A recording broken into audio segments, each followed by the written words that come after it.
This is Healthcare Uprising. We are here to shine a light on the innovators implementing positive change in American healthcare and the patient experience stories, good and bad, that can help others navigate the sometimes overwhelmingly complex American healthcare system.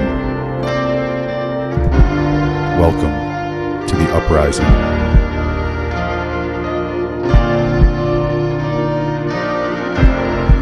We are not doctors and we don't play one on TV. If you need medical advice, consult with your physician or a healthcare professional.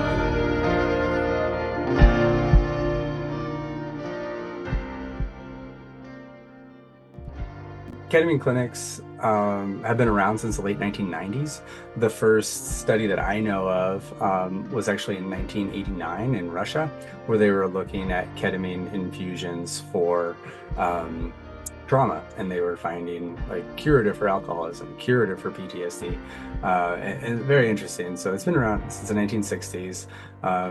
There was Calvin, something he derived PCP first, and then ketamine is really closely related chemically to PCP.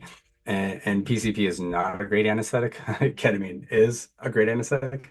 And so it's on the World Health Organization's list of essential medications as an anesthetic because it's the only anesthetic that doesn't decrease respiratory drive by itself. And it actually increases your cardiovascular drive, which is good. It raises your blood pressure. So when we're giving ketamine in our clinic, very low dosing compared to what they would give. They say ketamine will be on the first trip to Mars because you can give it all by itself and like do a C-section, do a leg amputation. You don't need to give a concurrent pain medication.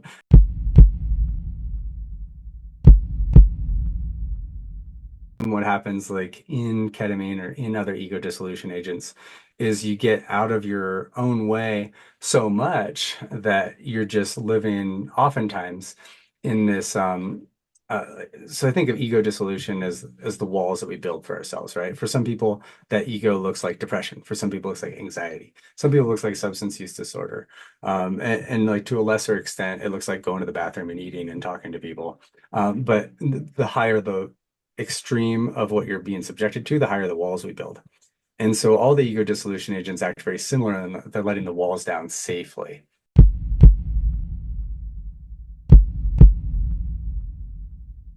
It's not great for business, but I tell people that no one needs ketamine. No one needs an ego dissolution agent. A million other ways to get to a healthier headspace. That being said, it may take people decades, if ever, to get there without some sort of catalyst. Nothing's a panacea, nothing's a cure-all. There's no silver bullet, right? There's a million silver BBs. And so more avenues we address a problem from, the more likely we are to get capture. And really reiterating to anyone I talk to, and especially the clients that I see here, the importance of the integration. So I've got a whole integration workbook that I created that really helps people kind of put the pieces together and gives real strong guidance on how to do that work, because it is work. You think of, and this is like the whole premise of the treatment, it's like you think of the depression, the anxiety, the suicidality, the substance use disorder, addiction, whatever you want, as those sled tracks, right? Go down a sled track a couple times, gets pretty hard-lined. The neurons that fire together wire together is the science behind it.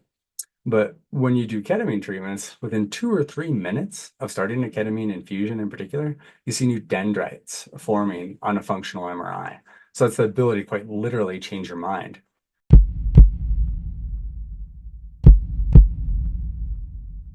Most of Western medicine, the last like pretty much 100 years at this point, but definitely the last 60 or 70, has very much been a potentiated illness model where the pharmaceutical industry, the insurance industry, and honestly, most providers and agencies are somewhat incentivized to keep people ill, to keep them on daily medications, to keep them coming back forever.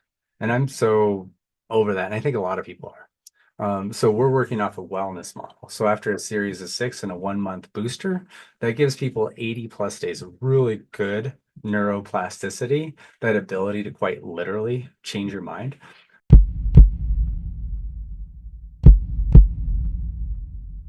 You can create neuroplasticity with stimulating conversation.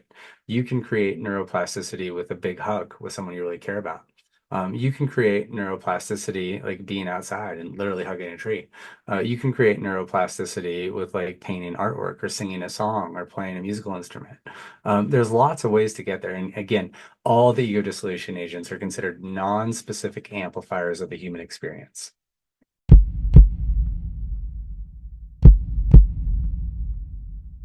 Helping people remember that they're in charge of themselves and it's up to them to make those shifts. So like two Buddhist sayings that I like is one of the biggest forms of human suffering is looking at an old photo of yourself and thinking you're the same person, right? You have a capacity to completely change your and how you fit into this reality and this universe walking out of the store from walking into the store. And that exists in all of us each and every moment of every day, and good and bad, right? And then the second one is like holding on to resentments is like swallowing poison and expecting someone else to die. And so it's like Ah, it's so important to let go. And yes. again, the big picture is like this happened, making that shift from this happened to me to this happened for me, For right? me. Oh my gosh. I'm so glad you said that. I have a friend of mine who is a just speaker, but she runs like kind of like, I don't know, not really like self help, but she might kind of fall into that.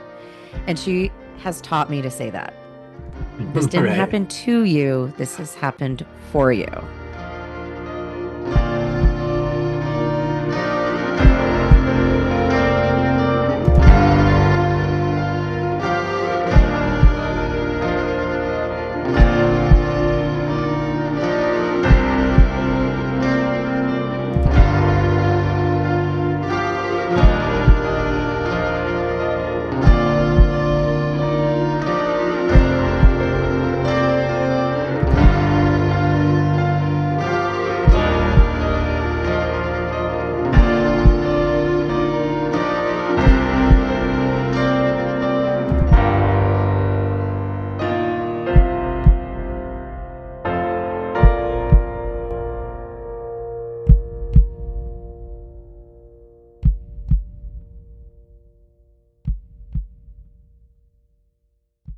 This has been a Shut Up production. Shut up!